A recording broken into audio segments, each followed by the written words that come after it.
And our next guest has been a deep, big idea thinker in online media for many years. And he also provided a title that gets my vote for one of the most intriguing titles of panels in the conference. One of my favorite things about crypto conferences has always been kind of wacky and weird and enigmatic titles.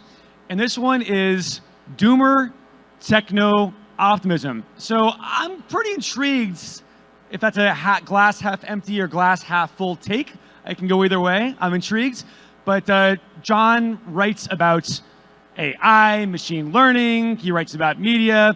And he's giving a lot of thought to what he calls the vibe shifts of futurism and survivalism and preparedness and preppers, and how that's changing and evolving in a post-COVID Ukraine, post-Ukraine world. So without further ado, Jon Stokes.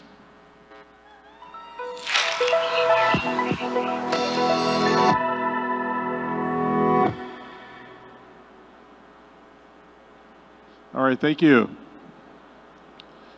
So I'm Jon Stokes. I am a former prepper, and I kick off this way because I'll talk a little bit about why I kind of left prepping, and I was in and around the prepping and survivalism scene for a long time, as well as tech, and I ended up coming across something that I think is sort of I kind of evolved, and this talk is about something that I've labeled Doomer Techno-optimism. It's a mashup of Doomer optimism and Techno-optimism, and this talk is more descriptive and not prescriptive. So I'm not trying to tell people what this is. I'm just trying to put a label on a kind of emerging memeplex, if that makes any sense. So I think that there are some things that are going on, and I'm trying to describe them and maybe label them. I was a prepper for quite a few years, since about 2008, and I kind of quit, I think, in a certain way in 2020. I sort of stopped feeling like a prepper, and I'll talk about why just very briefly. There's things about prepping that I kind of came to not like.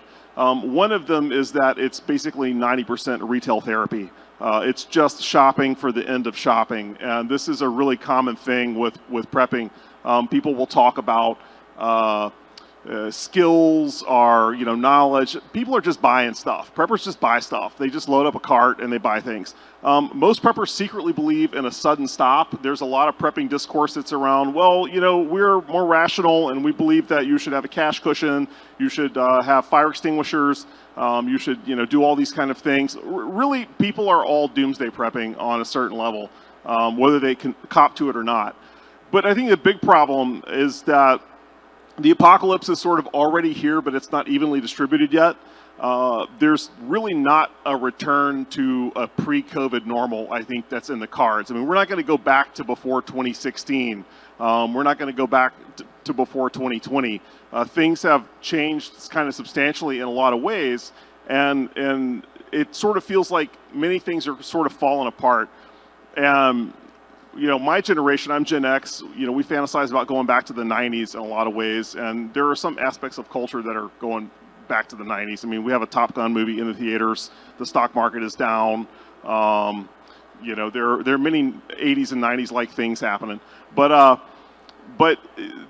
in a nutshell, there's enough of a breakdown. And so what happened is that everybody has kind of picked up a lot of prepping habits. There was flatten the curve, and then people started to stockpile food. I'm somebody who got reached out to because I'm a media person, so I talked to many media people who were essentially bugging out from cities like New York, and they were packing bags and they were getting out of Dodge in the beginning of the pandemic. So a lot of people have been through a bug out.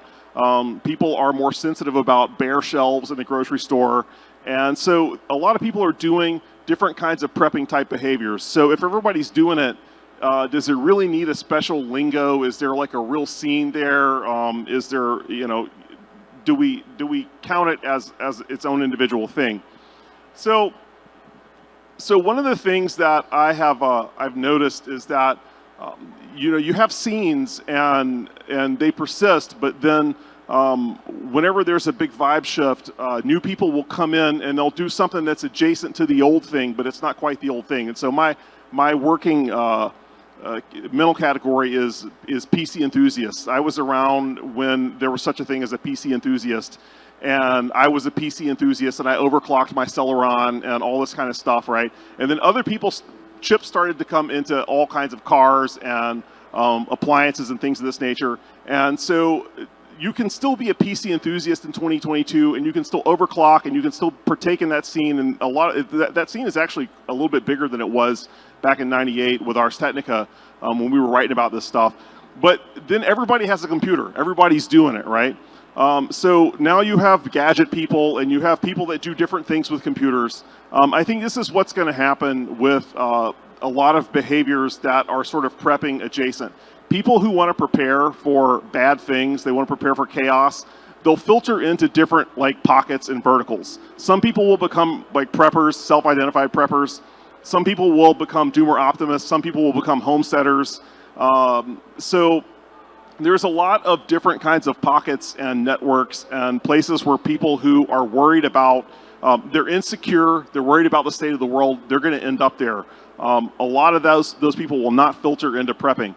And I think that's fine, because I think that there is sort of an emerging scene that's a little bit, combines elements of doomer optimism, combines elements of techno-optimism, elements of prepping into something else. And I actually put a tweet out about this because Julie and I were talking back channel about this kind of thing, and I was like, there's a zeitgeist, there's like a new kind of thing where it's at the intersection of be your own bank, raise your own food, host your own cloud, generate your own energy. This is like a thing that a lot of people in my circles, they're into these kinds of activities, but they don't self-identify as preppers, right? So I'll have these conversations with people that are trying to get off of Google Cloud and do self-hosting, or they're trying to unbank themselves, and they don't think I'm doing this for prepper reasons. They have their own reasons for doing it. And so there's a sort of a group of people that are doing this, and there's no word for it. And then somebody actually coughed up a really good word, doomer techno-optimism, and I decided to use it. But I do want to give this person credit, Eggy Igor on Twitter, for coining the term. So this is not my coinage. So just to review, I already talked about what prepping is. Doomer optimism, some people may or may not know what this is. There's a little bit of a locus of it here in Austin. Tucker Max now identifies as a doomer optimist and is local. So doomer optimists they don't believe that there's going to be a sudden stop. They're not collapse preppers. They think instead, I call it the jankening or the great jankification or something. Everything just gets crappy.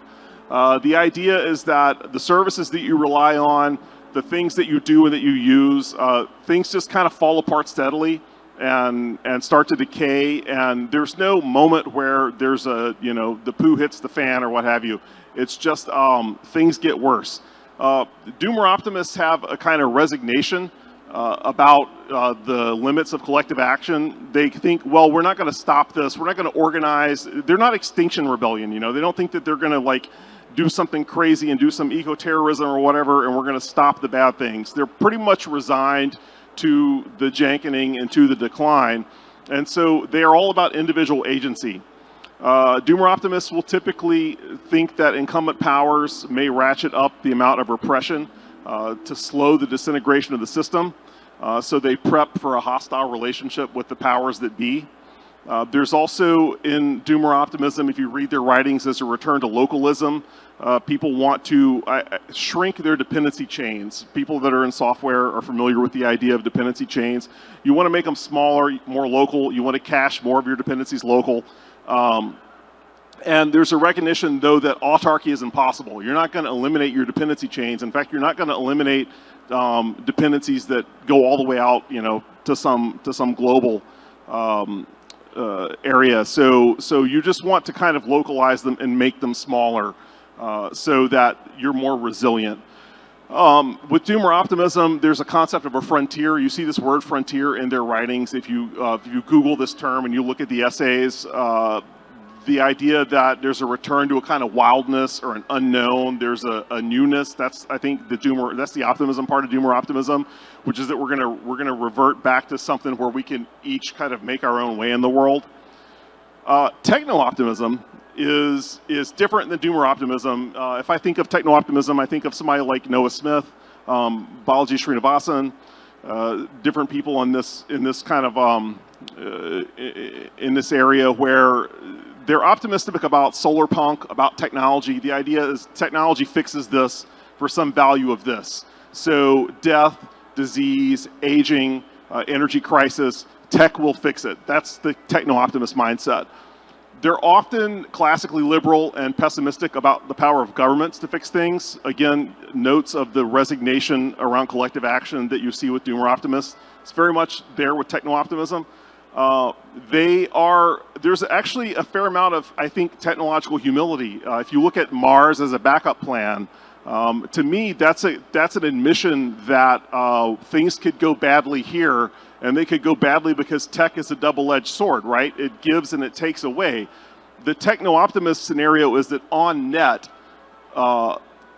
progress is made and a rising tide lifts all boats, but the techno-optimist thesis is not that tech is always an unalloyed good. Sometimes it's actually really bad before we figure out how to tame it or how to make it good. And I think that that's overlooked. People that like to take out, like to make fun of tech bros and so on, and techno-optimists don't understand that techno-optimists are generally pretty aware that tech can be dangerous.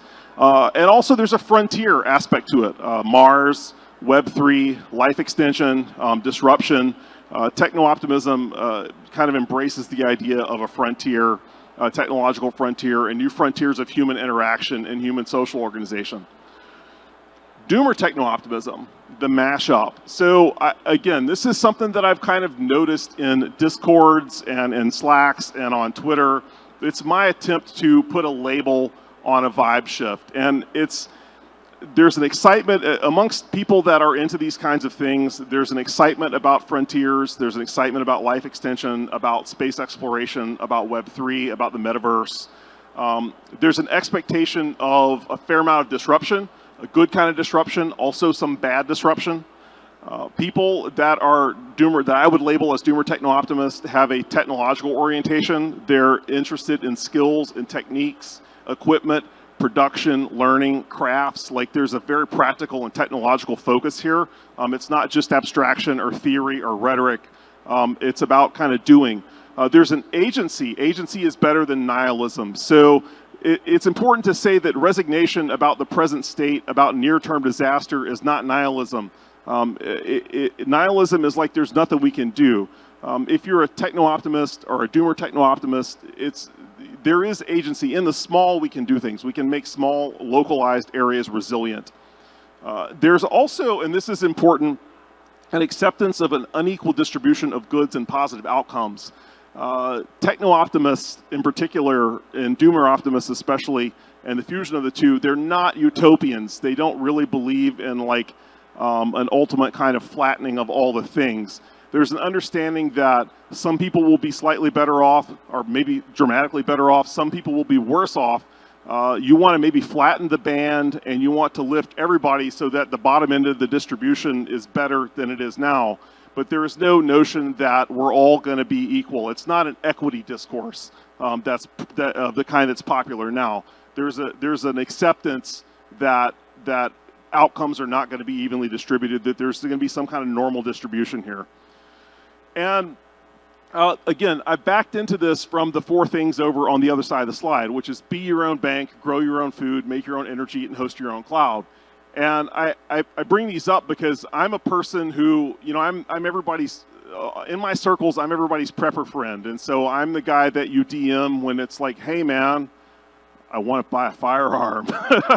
Or like, I'm thinking about growing my own food or something. I'm that guy. And so people will like slide into my DMs and hit me up, and maybe they don't want their spouse to know that they're thinking about, engaging in like prepper oriented or prepper adjacent activities, right? Because that might be weird. So they'll hit me up because I'm kind of public and shameless about it. And so I start seeing all these like inbound things, right, in my circles where people are talking about this kind of stuff. And again, they're often not using words like prepper or survivalism. They're just kind of talking about techniques, skills, concepts, specific tools, frameworks, stuff like this. So to me, those four things kind of like, those encapsulate what I think is emerging that a lot of people will kind of root into that will replace prepping. So if you think about what do those four things have in common, they're all networks, right? There's a food network, there's a banking network, energy, the cloud. These are all networks. And the thing about networks is as we all know now, the failure modes are not just you either have it or you don't. Some of these networks, it's not just degrading or collapse of quality of them is not even really the worst outcome. The worst outcome is when they turn on you and they try to kill you or they try to strangle you in some way. And so I think we all experience these with these kinds of things I have on the slide with the networks that we're embedded in now. There are threats from the banking network. There are Wells Fargo just it got caught stealing money out of people's checking accounts. I mean, the list goes on. Food, microplastics, hormones, seed oils. If you're a seed oil disrespecter, that's a meme, right? So, energy. Right now, we're seeing this play out all over the world. In Ukraine, the space of natural gas and constraints there with fossil fuels have constrained different countries' actions and ability to contribute in ways that they may want. So there are a lot of byproducts of the way that we produce energy. Cloud, we're all familiar with surveillance, data theft, all this kind of stuff. So it's not just a doomer techno-optimist doesn't just worry about losing access to a network. They also worry that the networks are trying to hurt them. And this is, I think, a key piece. And so then there's an element of early exit to the idea, which is that if these networks are bad, how can I build an off-ramp? How can I extract myself and my community from these networks that are toxic? This actually harkens back to survivalism in the 70s and 80s. They had the idea of collapse early. So a lot of survivalists in the 70s and 80s would leave and go to a homestead, and they would try to embrace the collapse so that when it hit, they wouldn't really feel it. Bitcoin has a very similar idea with going bankless. The idea is that there's going to be hyperinflation, there's going to be financial repression. I'm going to go bankless early so that I can eject from the system. That's very reminiscent of the survivalist collapse early model. I think with doomer techno-optimism, it's less of exit early or collapse early than it is like off-ramps and like gradually graduated try to remove oneself from the systems that are falling apart. And I had this slide from this book, Exit, Voice, and Loyalty, and I kind of stole this from Balaji. He has a talk called Silicon Valley's Ultimate Exit, which you should watch. I'm not going to unpack that because I'm running short on time. But and if you exit early, though, you have to know that the networks are going to respond. All the networks in the previous slide, they don't want you to leave them, right? They will hurt you if you try to bail. Bitcoiners know this. Crypto people know this. I think this is true for these networks in general. They're sort of structured. So I want to end with a quick call to action because there's a whole lot of things that can be done and that could be done towards building off-ramps, towards enabling people to localize their dependencies, to become more sovereign. And again, this is not if you look at this slide, it doesn't code as a prepper agenda. It kind of is, it's prepper adjacent. It's not really survivalist, but it's more about what are ways that we can localize, what are things that we can do. We have a long way to go, as we all know, in onboarding people for self-sovereign banking and for custody in their own crypto and for being your own bank. A lot of people here are working on that right now. In the energy space, there's a lot that can be done. Microgrids, mesh networking, stuff like this with cloud and with energy. 3D printing is really interesting because this is sort of I actually think of it like a little bit of a compression. In computer architecture, there's a time and space trade-off where you can use processing power to decrease the amount of storage that you take up. And you can actually get this in supply chain with 3D printing because you can ship these dense raw materials and then people can 3D print them on site, and that's like a decompression action. So there's a way that with commodification of 3D printing that we can start to localize dependencies and cache more things locally to prepare for network disruptions in our supply chains, like what we're experiencing now. Sustainable food production, there's a lot of, I won't go into that. I will say that growing food is very hard. I talk to Bitcoiners, I talk to other people who think, well, I have a library of books about farming and I have a bunch of seeds. And when the apocalypse comes, it's going to be sort of like the weekend hackathon, except for farming. And I'm just like, yeah, no, it's not. Like, you're going to die, but I will take your seeds. But I'm in that boat too. I don't farm either. I'm going to have to hook up with some farmers. So yeah. And then Nextcloud, hosting free and open source projects. There's like a lot of tooling. I have friends that are working on this. Many of us are trying to get our stuff off of Google and exit that way, gradually exit. So that's my talk. I have like 12 seconds for questions. I was going to leave 3 minutes, but I failed. So I will take any questions that anybody has.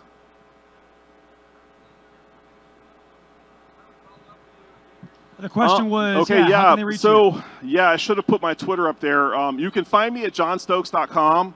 I think that may be on the first slide. Well, actually, my Twitter is on here, Jon, JONST0KES. I don't know if you should follow me or not, man. I'm pretty spicy on Twitter. I think you probably just hate me. I'm much nicer in real life. Go ahead. One more question. Yeah, one more question. What are some of the most exciting projects you've seen in the Web3 space that align with the Doomer Techno-optimism ethos that you've observed? Well, this doesn't really count as Web3, but I would just say Bitcoin, man. Like Bitcoin is like, I'm incredibly excited about Bitcoin and self-custody. So that would be like my number one. Anything also kind of DAO related. I think that there's a lot of opportunities to solve the principal agent problem with DAOs, and as Julie has talked about, with scaling and stuff like this. But Bitcoin is actually kind of my favorite Doomer Techno-optimist thing right now, honestly. Thank you, Jon. The always spicy Jon Stokes. Great stuff. Thank you.